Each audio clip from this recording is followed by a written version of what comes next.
Hey guys, Music Man here, back with another Identity 5 video. In this video we're going to take a look at some of my Bloody Queen gameplay, so without further ado, let's take a look.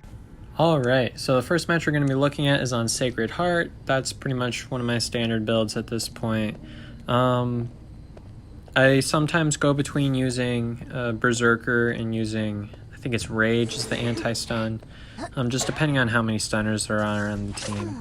So I ended up with a good first mirror there on the Priestess.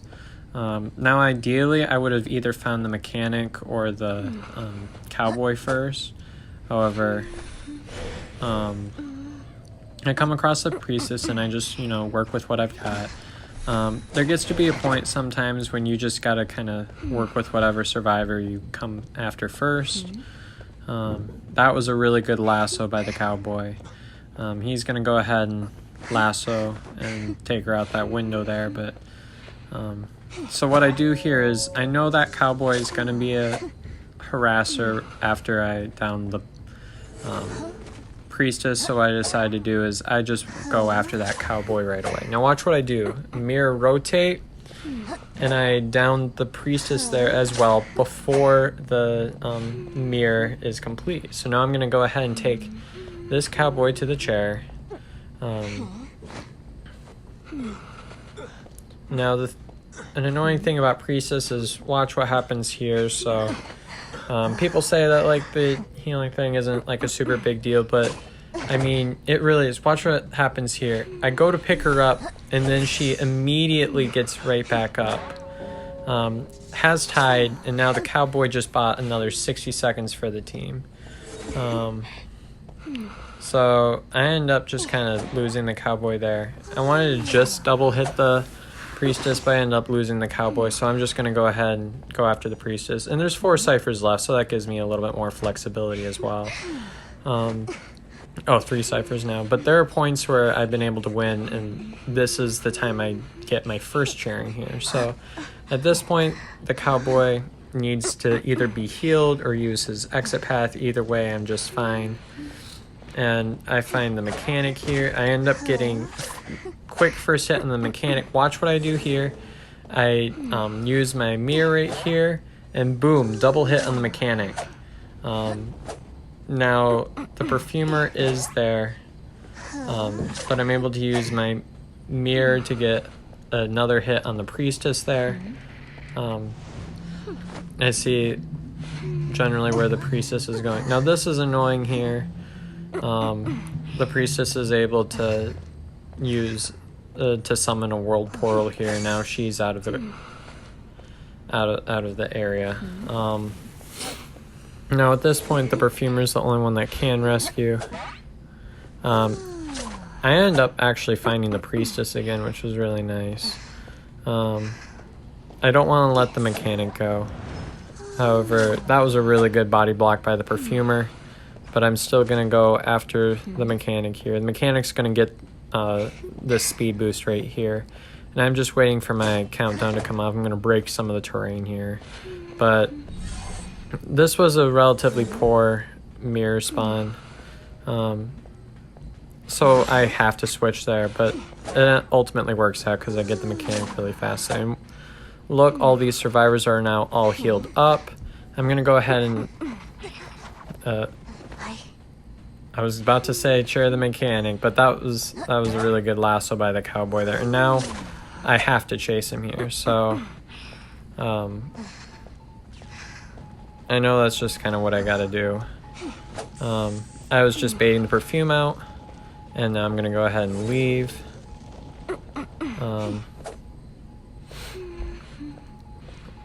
So I know the Mechanic's right there, but the Cowboy's also there.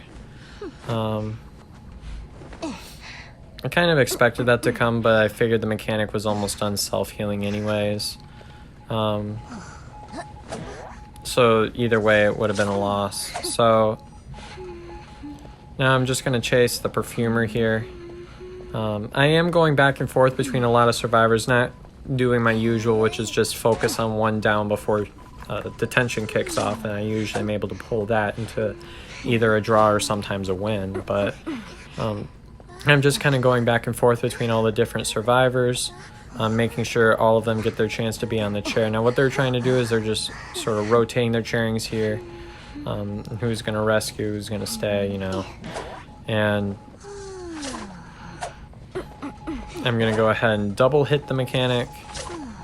I see that the cowboy is also there, so I'm going to... Looks like the cowboy had a gauntlet, so I'm going to go ahead and get a first hit on him. He's going the general direction of the mechanic, which works out well for me. And I was making sure the cowboy couldn't pop that Cypher there. So now I'm going to switch to abnormal because there's 2 Cyphers left, and I really don't want this one to be popped and forcing me to switch to another. Switching me to go completely to disrupting Cypher mode. And that's kind of the weakness with this type of a strategy, where I'm going around and just taking turns placing all of the survivors on the chairs. So now what I'm going to do is I'm going to take this cowboy to the chair now. I didn't want him to self-heal there, but I see the priestess going for the rescue here. And this was a really good rescue by the priestess. She ended up baiting that there. So I'm going to get a first hit on the priestess here now. She's going to decide to go to the chair right now. So I'm going to go ahead and place my mirror there, and I end up downing the priestess. So being that there's not a ton of Cyphers left, I'm just going to try my best to keep one survivor on a rocket chair for as much time as possible. I'm going to remove this portal into hospital. And that cowboy was just trying to pallet camp there, but now I'm going to go ahead and take this cowboy. And I'm actually going to hit the mechanic without the hit recovery there. And with that, the priestess is eliminated, the cowboy is eliminated. And I'm going to go ahead and take the mechanic to the chair. Now I know the perfumer's in this general area, so once I take the mechanic to this rocket chair, it's pretty much GG's a 4-man at this point. So yeah, you saw that I didn't necessarily stick with my normal strategy, and it's all good for you to also adapt your strategy to whatever comes your way. I ended up seeking the opportunity, like when I got my first hit on the priestess, I actually changed target to the cowboy. With all the different chairings, I just sort of rotated through them until a few of them were like dead on chair at once. But now we move on to my second match. Now this is the build that I normally run now, which is Wanted Order Claustrophobia.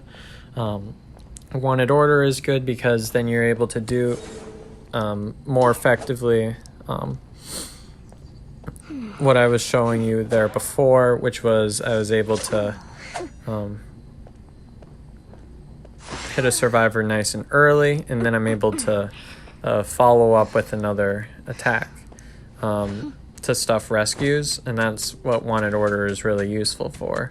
So I end up just kind of losing the Enchantress here, but then I end up finding her the last moment, but the patroller timing runs out. So that was a big mistake on my part.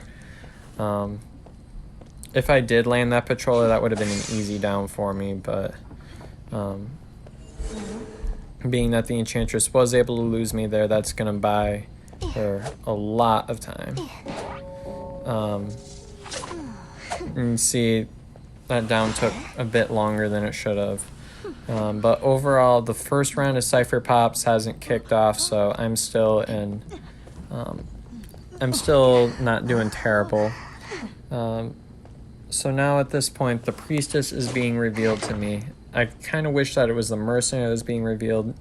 I always like the Mercenary being revealed because they're 90% of the times your first rescuer. So I end up seeing the Priestess there, but I end up not worrying about her too much because the rescuer is here. I'm just going to get a first hit on the Mercenary here, and I'm going to try to come up and hit the Enchantress. So the Enchantress just ended up getting her stun there, and that's the really annoying thing about Enchantress is that that the 3 stuns by the survivor a lot of time, it's basically a free escape, but I have no idea what that was there. I ended up missing that attack. That attack should not have missed. I don't know what I was doing.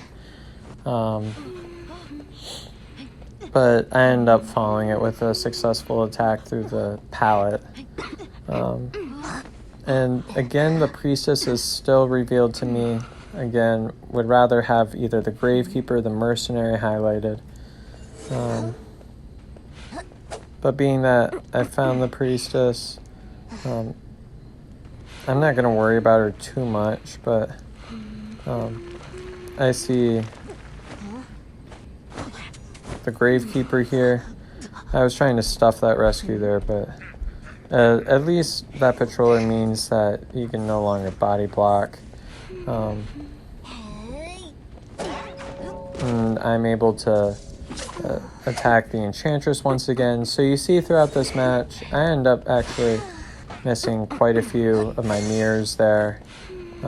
Just some errors in my playing, but overall, this is what my usual method to getting a victory is. Just keeping a survivor on the chair, trying to secure 1 down before detention. You can see 2 ciphers left. I ended up doing that quite a bit earlier than what I could have even thought about wanting there. I can still pull this into a victory here if I play my cards right. So I get a starting hit on the gravekeeper here. I am going to chase him for a little while just because he is damaged now. I'm expecting him to use his other shovel here at some point. So now what I'm doing is there's 2 ciphers remaining. But once that hits 1, then I'll start planning on going into disrupting mode. Actually, I decided to switch kind of early there because I see that cipher's wiggling there, and it's the priestess. And the problem with having these 3 survivors left over is none of them are fun to chase. Like, a priestess can usually kite 3 ciphers, and gravekeeper is a really good kiter, and then obviously you're not catching a mercenary really easily. But again, I don't know what I was doing there. I'm missing a lot of easy opportunities here, but I'm still trying to make it work. Now we're getting to the point where there's almost 1 cipher remaining. And I was using my charged attack there to get a little bit of extra range. And the gravekeeper looks like is standing at a prime cipher. So now the mercenary is going to come to the rescue here. I don't really know.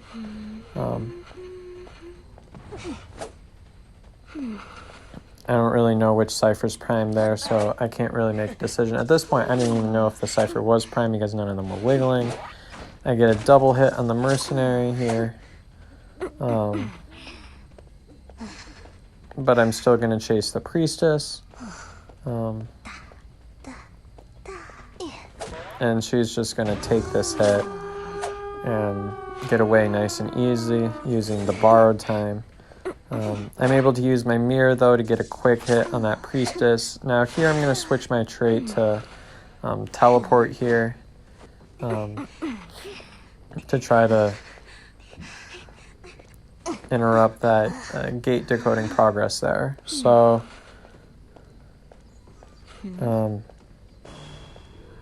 switch to teleport here. The mercenary is already out. But I've got my mirror, so I'm able to make my way back to the chair. Because at this point, if the other survivor didn't escape there, I know where he's going to be at. Now, I see the gravekeeper here, and I'm going to down him before he's able to reach that portal there. And I see where the priestess is in the distance here. And I'm going to go ahead and carry the gravekeeper over around this way. Get him on the chair. Closer to this exit, since I know the priestess is making her way over that way. You can see in the distance there. I know where the priestess is at, so I'm going to use my portal here not my portal. Priestess used portals. I'm gonna use my mirror here to block her from getting, from exiting that way. And I end up getting it down on the priestess right before my mirror runs out, and that secures me the victory. So this is a 3-man, and now we're gonna move into the last match, which is on Lakeside. Lakeside is my favorite Bloody Queen map. Just some really good areas for you to mirror there. I would say as far as maps go, favorite maps would probably be Lakeside. Let's see, what other... there's some good things you can do with Hospital. Some of my least favorite maps would probably be Church, just because you can't really see over those walls very well, and it's tough to maneuver with to get the mirror where you want it exactly. Leo's Memory isn't fantastic with this. And I see the Gravekeepers around here, so he's gonna maneuver around this pallet here. I'm gonna use my mirror. I'm still gonna chase the Gravekeeper anyways.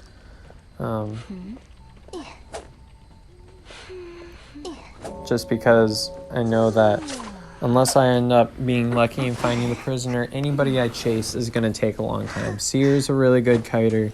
Priestess is a really good kiter. And of course, Gravekeeper is really good.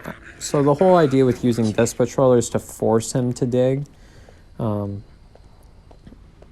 Because if the Gravekeeper doesn't dig, then I'll be able to get an easy hit through the patroller, but that just kind of forces him to use his shovel there. And look at this. I mean, I'm almost at max presence during the first chase. That's just how many hits I've gotten in and that the Gravekeeper was able to absorb. So even though he's kiting for a long time, he's getting hit a lot of times. So there is my first down with the Gravekeeper. Now you're going to see this wanted order in action. This, I believe, almost allows me to stuff a rescue, but not quite. And I see that the Seer is the one outlined here. Rightfully so, you should be the rescuer for this one. Although, generally speaking, you don't want to send the person with wanted order to the rescue. So I'm going to get an early hit on the Seer here. I'm going to mirror to the chair. And it was right after the rescue I got that hit on the Seer. So that was actually quite disappointing. That it wasn't a stuffed rescue here. And this Gravekeeper is actually going to be able to make it to this world portal here. And if I was playing any hunter other than Dream Witch, Wu Chang, or Bloody Queen, I would have to switch to teleport right. Actually, no, there's no Cyphers over there, so switching to teleport wouldn't really help me at all. That would have just been a free escape for the Gravekeeper. But being that the mirror gives me increased mobility, I'm going to be able to take this Gravekeeper again to the rocket chair. There are 2 Cyphers remaining, so they are Cypher rushing me pretty hard. So that's going on, but I end up... the Priestess is highlighted for me. And I end up getting a first hit on the Priestess there. So now the Priestess can't pull off a rescue.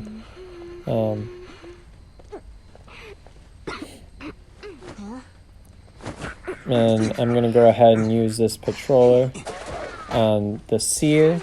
And that forces him to do that rescue. And if that Priestess wasn't there, that would have been a stuffed rescue. But unfortunately, the Priestess was able to use the attack recovery to her advantage. I completely missed the Gravekeeper coming back there. That was my fault. I ended up looking for you. I was like, wait, where did the Gravekeeper go? But he actually ended up sneaking past that portal there, like, right before I was able to see what was happening. So I'm going to go ahead and take the Gravekeeper here and I'm just going to attack the seer here. Quick, get him down. I end up dropping the Gravekeeper here because I saw that that prisoner was coming. And I'm going to go ahead and take the Gravekeeper to the chair to secure my first down here. There is one Cypher remaining, although I've put a lot of damage on the field. This Priestess is just trying to take the battle away from the other survivors, but I'm going to go ahead and stick her on a rocket chair because Priestess has super fast self-healing. So now I know that the Cypher most likely to being decoded. Actually, they're not decoding, they're actually healing up, and I know that's got to be happening from over here somewhere. And I actually see them healing up right over here, so I get a hit on the prisoner over here, and he's sort of making his way. He ends up going through the portal here, so he's got these pallets to work with, but I end up targeting the seer here, and I get the down on him, although the prisoner is going to unfortunately be able to free the Priestess. I'm still going to be right on her tail over here, and I'm going to use a charge attack. The Priestess tries to portal away, but my attack is too fast, and that is a secured second down because the prisoner rescued after halfway. So now at this point, there are 2 survivors up, but they're both damaged. They're both injured. There's 1 Cypher remaining, so I got to keep. You can see I'm keeping an eye out for that. So watch what I do here. So this is a trick that you can use as Bloody Queen if you need to get to this Cypher really quickly. It's really picky about your positioning. However, if you do it right, you're able to get some pretty nice hits like that. You saw I was able to use my mirror switch there. And if the prisoner didn't have his stun there, I definitely would have been able to get that down quick and easy, just because that like glitches out or something and you're able to use that mirror to get right onto that second layer. So now I'm trying to look out for where the seer's coming from. I'm going to guard this entrance here. And I think I actually, yeah, I see him in the distance there. I'm going to use my mirror rotation. I was like, wait, which way are those footprints going? But